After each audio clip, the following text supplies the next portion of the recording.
Hello, how are you? Today I brought a delicious recipe for you, a wonderful low-carb bread. If you want to control the amount of carbs at breakfast for an afternoon snack, or if you eat bread as a substitute for dinner, eating a sandwich, you are going to love this recipe. It's rich in fiber, rich in protein, and it's super quick to make. It's delicious. Stay until the end because you won't want to miss it.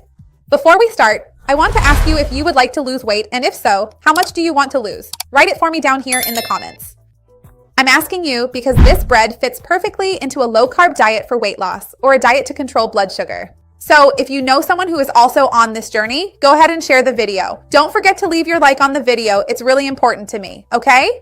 And to make it easier for you to get the ingredients, take a look at the description where I'll have them all organized for you. I'm going to start by blending everything in my food processor, but if you want to use a blender, that works too. The first ingredient I'm adding here is roasted peanuts. Remember that peanuts provide protein, fiber, and healthy fats, and we're using them here to replace almond flour, which is so expensive and hard to include in our daily routine, right?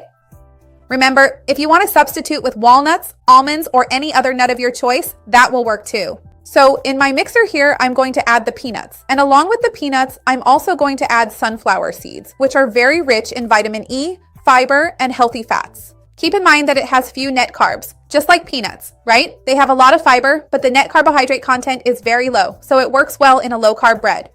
I'm also going to blend flaxseed here, which I already ground beforehand because flaxseed is harder and tends to fly everywhere when we process it. It's very light, so I like to grind it first and then add it here, but I do this right before making the recipe so it doesn't go rancid. Remember that flaxseed also has very few net carbs, lots of healthy fats, it's a precursor to omega-3, and it's anti-inflammatory. So it provides a lot of satiety, forms a really good mucilage, and the bread dough will turn out really well. Along with the psyllium, which is already here as well, I'm going to blend everything together just to make the dry mixture. Psyllium is pure fiber. It also forms that mucilage I mentioned. It absorbs much of its weight in water, so it's an excellent option and gives a really nice gel-like texture to our dough. You'll see what I mean. So I'm going to start blending this here and I'll be right back. Hang on.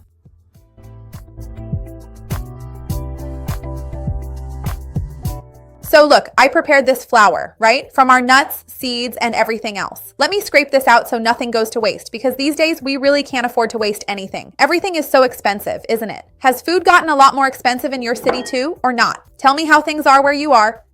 So here I'm going to add some seasonings. I'll put in a bit of salt, a little paprika, which I think will go really well with this delicious mix. I'll add a bit of olive oil, and to bring it all together, I'll use natural yogurt. Remember that I have a video here on the channel teaching how to make yogurt, and there's also a video showing how to buy yogurt. The yogurt will provide protein, calcium, and it's the liquid component we need here to bring everything together. So now I'm going to mix all of this together until it reaches the right consistency. I kept adding yogurt until it reached this consistency. Now I'm going to transfer it to my baking dish. Look how amazing it is. I'm going to shape it a bit here, flatten it down, and then I'll bake it in an oven at 360 degrees. When it's ready, I'll come back. But before that, I'm thinking here, I think I'll sprinkle some sesame seeds on top. I'll go get them and be right back. So I shaped it a bit to make it look nicer. I'm going to sprinkle the sesame seeds on top, and now I'll put it in the oven to bake. I'll be back in a bit because it bakes really quickly. I'll let you know how long it took. Just wait a moment.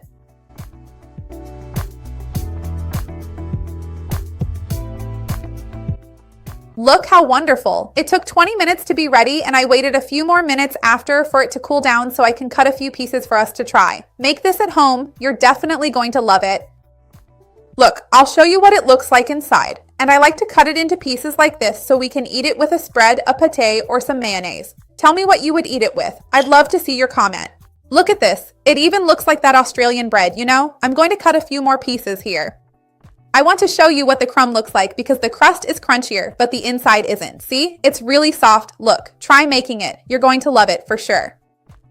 So tell me what you're going to eat this delicious bread with. I'd love to see your comment. And leave a like on the video. It really helps me out here on the channel. Let's give it a try.